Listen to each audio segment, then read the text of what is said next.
Hi, it's me again, and uh,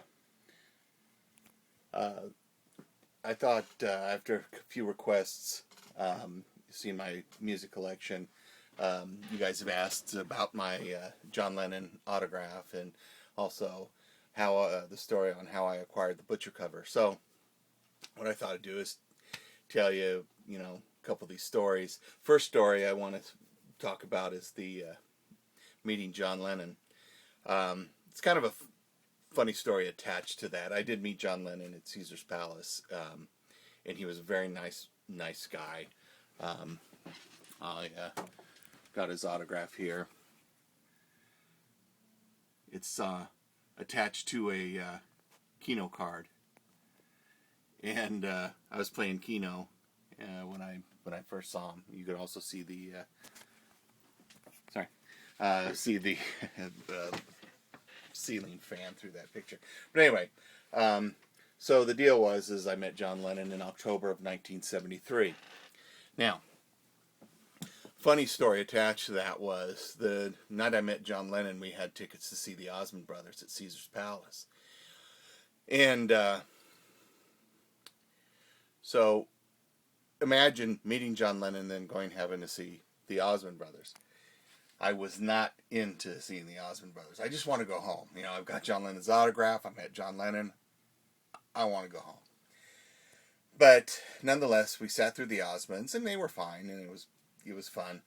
But at part of the show, little Jimmy Osmond, who was the youngest Osmond, who was about probably 11 or 12 years old, would sing this very cute song. And what he would do is he would hold the microphone and walk up the aisle and walk through the audience.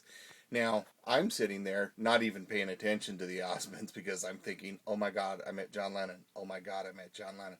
And I had my foot out. I wasn't sitting, we would all be sitting at tables, and I didn't have my feet under the table. Had my feet outward, and he tripped over my foot. Now this glaring spotlight's on him, and you could just hear the air being sucked out of the room as soon as he didn't fall, but he almost did. He did a one heck of a turnaround, but it was kind of a like this. I mean, and both our eyes met, and it was like he wanted to kick my ass. I mean, if he could. So anyway, he tripped over my foot. I felt horrible because the entire audience saw it. But that was, he was, casualty of meeting John Lennon.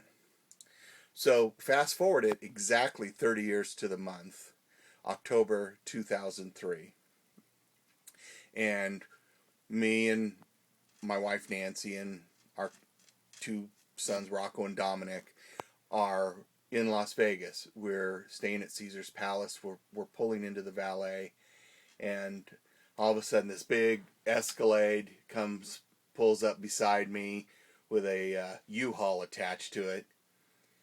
And I'm thinking, who's this asshole bringing a U-Haul trailer, in a valet? Out comes Jimmy Osmond.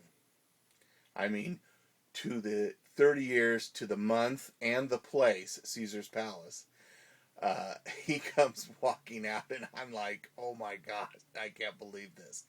So I walked over to him, and I introduced myself, and I said, gosh, it's 30 years ago, I saw you guys, and I just met John Lennon, and I told him I had my foot out, wasn't paying attention, you tripped, and he looked at me and he goes, so you're the guy, and he started to, mock strangle me. I mean, I'm sure he didn't remember, that incident, but he was a good sport, and he was very nice, and we had a laugh. Okay, so that's the John Lennon story. Now, let's talk about the Butcher cover story. Um, give you kind of a backstory on that, and that is the Beatles came out with an album called Yesterday and Today. Now, it was only released in the United States because the Beatle albums in the United States at that time were different than the Beatle albums in Europe or in England. They kind of put different songs on the albums. They put out more Beatle albums than England did, so they would make more money. They came out with this album called Beatles Yesterday and Today. I'm going to turn my camera around and show you. There's the Beatles Yesterday and Today. That's what everybody knows. Well, that's the album that everybody has and everybody bought and whatnot. But originally, they came out with a different cover, and it was released one day. And it was so vile, people complained so much that they immediately pulled it off the shelves. This is the original album cover, and it's called the Butcher cover.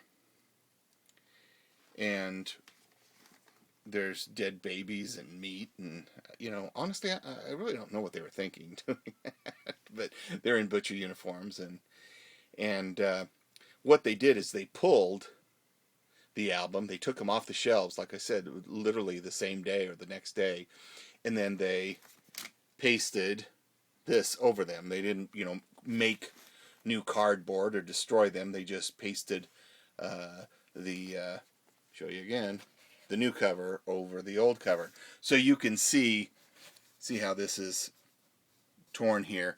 What Once people realized what was happening, what they were doing was steaming the new pasted cover off so it wouldn't tear, and and up would come the original cover.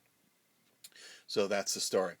Um, it's more rare if it's in stereo because most people didn't buy stereo records. There was either stereo or mono. Most people had mono record players, and stereo records were like $3.50 as opposed to mono records being only $2.99. So there was that 50 cents difference that people could save. So anyway, the story behind me getting a hold of this is one day, I must have been about 20 years old.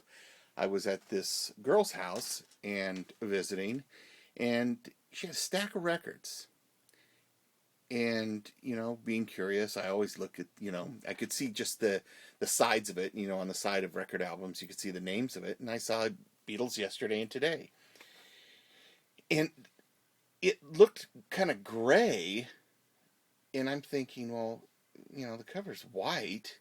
Now, I knew about the Butcher cover, but it didn't, dawn on me because I wouldn't even think of someone having that.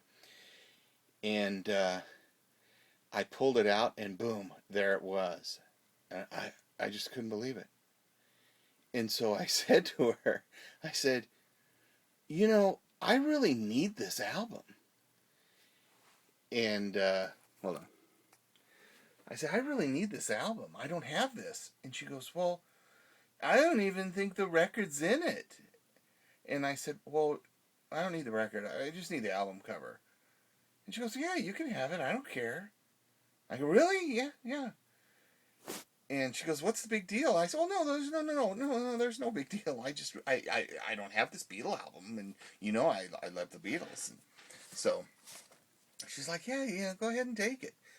I mean, I had that record under my arm like it was the Holy Grail. And it's like, all of a sudden, it's like, oh man, it is getting late. I gotta head home. It's like, well, it's 4:45. It's not. Oh man, I'm bushed. I need to go home. Because I was like, I just didn't want anything to go wrong. I didn't all of a sudden want someone to walk in the door going, "Hey, that's my Butcher cover." So I hightailed it home. Um, Estimate. It's the rarest of any kind of album.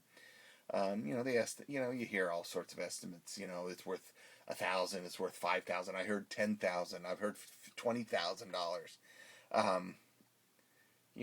If someone wants to give me $20,000 for it right now, I'll sell it. Find someone to buy it. But nonetheless, I literally fell into it. There again, I without that situation, I'd never own it because I would never, buy it, at a collector's price. So I was very lucky, as I am with a lot of my collectibles. That's it. Signing off. Bye.